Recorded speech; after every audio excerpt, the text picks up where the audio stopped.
नमस्कार मित्रों, government exam अड्डा बालाघाट हमारे न्यू यूट्यूब चैनल में आप सभी का स्वागत है। आज हम अगस्त एवं सितंबर के कुछ इम्पोर्टेंट करंट अफेयर्स पढ़ेंगे। तो चलिए शुरू करते हैं। इसमें पहला है, देश का पहला हस्तशिल्प पार्क कहाँ खोला जाएगा?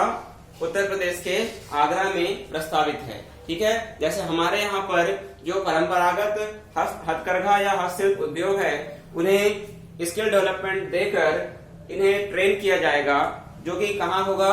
आगरा में। हमें क्या पॉइंट याद रखना है कि देश का पहला हस्तशिल्प पार्क आगरा में खोला जाएगा। देखिए, दो प्रकार से क्वेश्चन है, एक मध्य प्रदेश एग्जाम के लिए और दूसरा भारत के पूरे इंडियन गवर्नमेंट के एग्जाम के लिए। तो हमारे यहाँ पर यदि एमपी में क्वेश्चन पूछेगा तो आपको ध्यान देना है कि हद से वो चाहे राज्य का नाम पूछ ले चाहे शहर का नाम पूछ ले, तो हमें शहर और राज्य दोनों का नाम याद रखना है।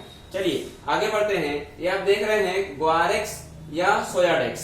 तो ये दो शेयर मार्केट से जुड़े हुए दो इंडेक्स है, जो कि कृषि कमोडिटी एवं सेक्टरल इंडेक्स है। कृषि उत्पाद पर दो विशेष इंडेक्स का निर्माण किया है, और ये ग्वारेक्स जो है ये ग्वार फली के उत्पादन पर और सोयाडेक्स जो है सोयाबीन के उत्पादन पर भारत में पहली बार कृषि उत्पादों पर ये शेयर मार्केट का इंडेक्स लॉन्च किया गया है। ये NCDEX ये संस्था है भारत सरकार की। इसका फुल फॉर्म है national commodity and derivative exchange.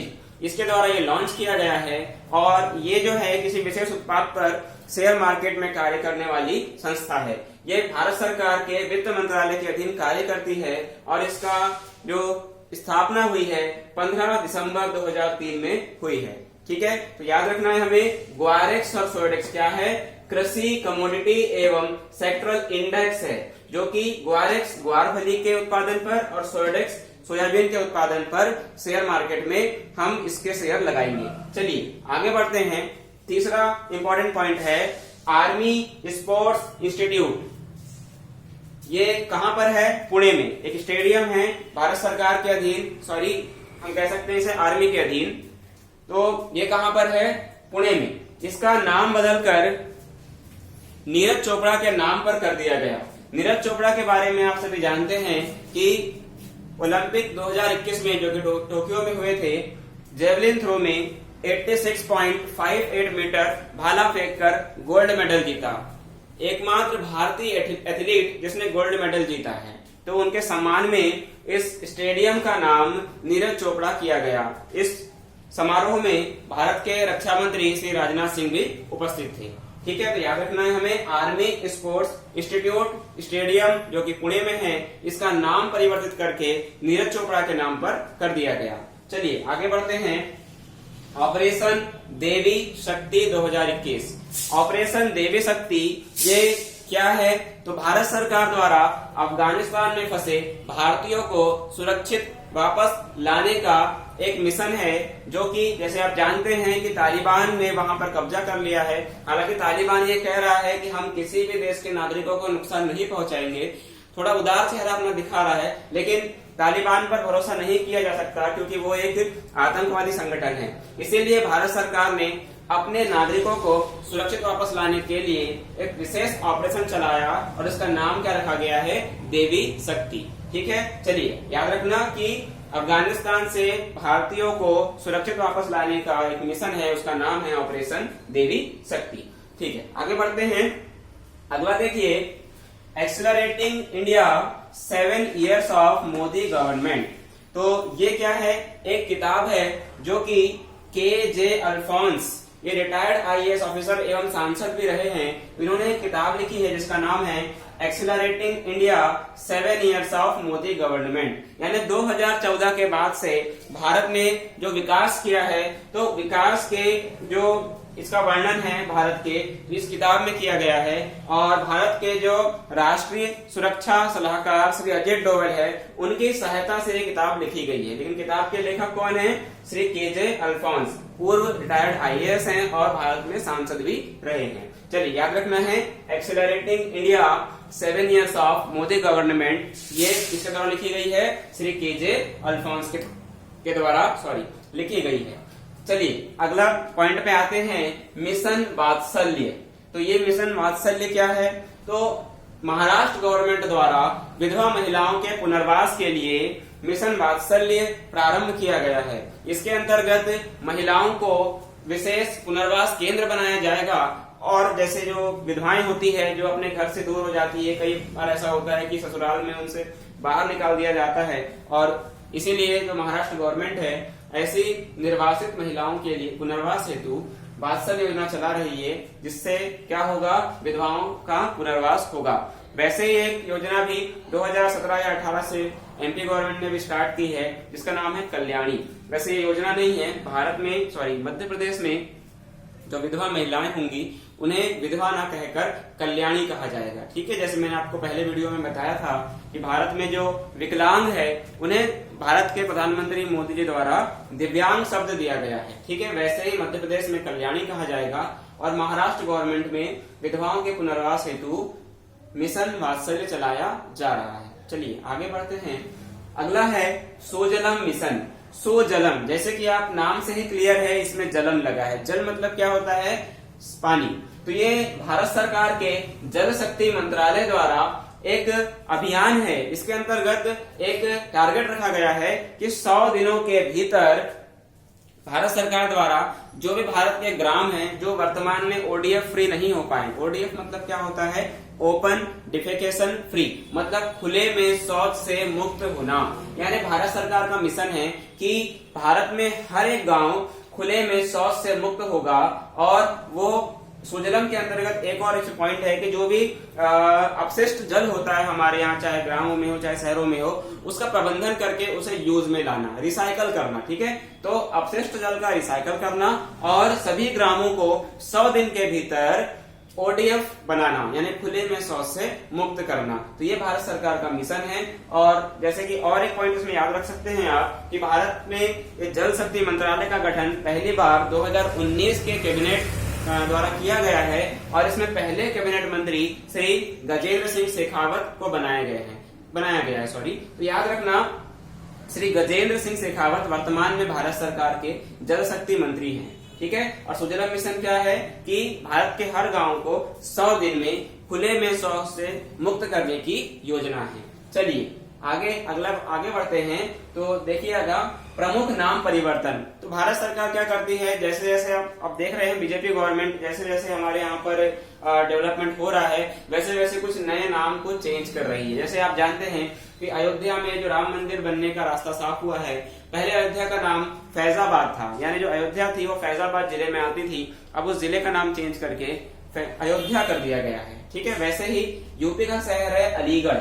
Aligarh जो है तालों के लिए फेमस है, उसका नाम चेंज कर दिया गया हरिगढ़। अभी ये प्रस्तावित है, लेकिन जो कि अब प्रस्ताव आ चुका है उत्तर प्रदेश सरकार द्वारा, तो इसका नाम परिवर्तित करके हरिगढ़ कर दिया जाएगा। ठीक है, सेकंड देखिए, गोरेवाड़ा चिड़ियाघर, ये कहाँ स्थित है? नागपुर में। तो इसका नाम चेंज करके श्री बाल ठाकरे के नाम पर कर दिया गया। बाला साहब ठाकरे को आप जानते हैं कि महाराष्ट्र की राजनीति में बहुत ज्यादा बड़ा चेहरा था उनका, और ये उनके सम्मान में गोरेवाड़ा चिड़ियाघर नागपुर का नाम बाल ठाकरे चिड़ियाघर कर दिया गया। नेक्स्ट नाम है हबीबगंज रेलवे स्टेशन। हबीबगंज जैसा कि आप सब जानते हैं हमारे मध्य प्रदेश की राजधानी भोपाल में स्थित है। जैसे ISO 9001 सर्टिफिकेट पहले से ही प्रदान किया जा चुका है अपनी साफ सफाई और सुव्यवस्था के लिए, तो उसका नाम चेंज करके भारत सरकार ने अटल जंक्शन कर दिया। पूर्व प्रधानमंत्री श्री अटल बिहारी के नाम पर हबीबगंज रेलवे स्टेशन का नाम परिवर्तित करके अटल जंक्शन कर दिया गया। ओके, चलिए आगे बढ़ते हैं। आयुष आपके द्वार अभियान। आयुष, जैसे कि आप जानते हैं आयुष क्या है? भारत सरकार का एक मंत्रालय है, जिसके अंतर्गत जो मेडिकल सुविधाएं होती है, यानी जो एलोपैथिक मेडिसिन होती है, उसके अलावा जो हम हमारे देश में पैथियां यूज करते हैं मेडिकल क्षेत्र की, उसे हम आयुष कहते हैं। तो आयुष क्या है?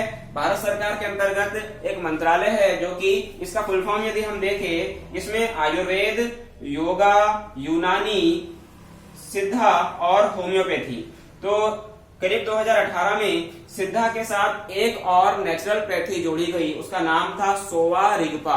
ये सोवा रिगपा क्या है? तो एक नेचुरोपैथी का प्रकार है जो कि तिब्बत में प्रचलित है। जो हमारे यहाँ दलाई लामा होते हैं, बौद्ध भिक्षु होते हैं, उनके द्वारा ये चिकित्सा पद्धति डेवलप की गई थी। उसका नाम था सोवा रिगपा। सोवा रिगपा ये एक नेचुरोपैथी का प्रकार है। तो याद रखिए, आयुष मंत्रालय के अंतर्गत आयुष आपके द्वार अभियान भारत सरकार द्वारा प्रारंभ किया गया है।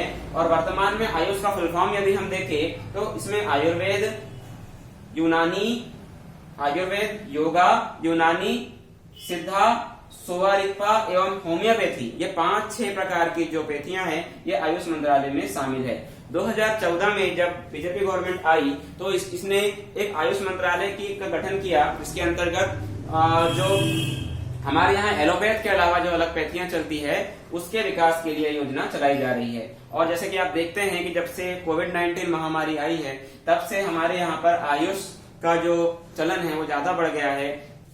देश के लगभग सभी नागरिक अब योगा की ओर डाइवर्ट हो रहे हैं और इसमें नेचुरोपैथी का प्रयोग हो रहा है, क्योंकि आयुर्वेद जो एलोपैथिक दवाइयां होती है उसके साइड इफेक्ट बहुत होते हैं। जैसे आपने देखा होगा कि जब सेकंड लहर आई इंडिया में, जो रिकवर हुए कोविड-19 से, उन्हें एक ब्लैक फंगस रोग ज्यादा फैला था। ब्लैक फंगस क्यों फैला था? कि जो डॉक्टर्स क्या कर रहे थे कि कोविड-19 के इलाज के लिए एक प्रकार की स्टेरॉइड दवाइयों का यूज कर रहे थे। तो स्टेरॉइड से कोविड-19 में काफी रिलीफ मिला, किंतु बाद में साइड इफेक्ट के रूप में लोगों को ब्लैक फंगस, डॉक्टरों का ऐसा मानना है, ठीक है, तो ब्लैक फंगस का रोग फैल गया था। इसीलिए अब अधिकतर जनसंख्या को आयुष सुविधा प्रदान करने के लिए, मतलब आयुर्वेदिक चिकित्सा पद्धति से लोगों को सुरक्षा प्रदान करने के लिए आयुष आपके द्वार अभियान शुरू किया गया है। चलिए आखिरी देखते हैं आज की न्यूज। इस्कॉन एक संस्था है जो कि भगवान कृष्ण के जितने भी मतलब कहना चाहिए संदेश है उसको विश्व में फैलाने के लिए कार्य करता है। तो इस्कॉन का फुल फॉर्म है international society for Krishna consciousness, मतलब कृष्ण भगवान की शिक्षाओं के प्रति लोगों को पूरे विश्व में जागरूक करने का एक अभियान है। यह अभियान शुरू किया गया था श्रीला प्रभुपाद के द्वारा। श्रीला प्रभुपाद कलकत्ता के एक बहुत ही प्रसिद्ध, हम कह सकते हैं कि आम नागरिक थे, किंतु क्या हुआ कि उन्होंने गीता का ट्रांसलेशन किया इंग्लिश में। उनके गुरु ने उन्हें कहा था कि यदि आप गुरु दक्षिणा देना चाहते हो तो गीता का जो संदेश है वो पूरे विश्व में फैला दो। तो उन्होंने समझा कि गीता संस्कृत में है, तो भगवत गीता का अनुवाद उन्होंने इंग्लिश में किया। बाद में कुछ प्रॉब्लम्स हुई, वो अमेरिका चले गए और अमेरिका से इस संस्था का गठन किया। और आज ये संस्था पूरे विश्व में, यहाँ तक पाकिस्तान में भी इसके सेंटर है, इंडिया में तो है ही है, और अधिकतर भारतीयों के अलावा विदेशी नागरिक इसमें ज्यादा जुड़े हुए हैं। तो संस्थापक जो थे इनके श्रीला प्रभुपाद, उनकी 125वीं जयंती पर उनके सम्मान में प्रधानमंत्री मोदी के द्वारा 125 रुपए का एक स्मारक सिक्का जारी किया गया है। तो बस हमें क्या याद रखना है, इस्कॉन एक संस्था है जो कि भगवान कृष्ण की शिक्षाओं का या भगवत गीता का जो संदेश है वो पूरे विश्व में फैला रही है।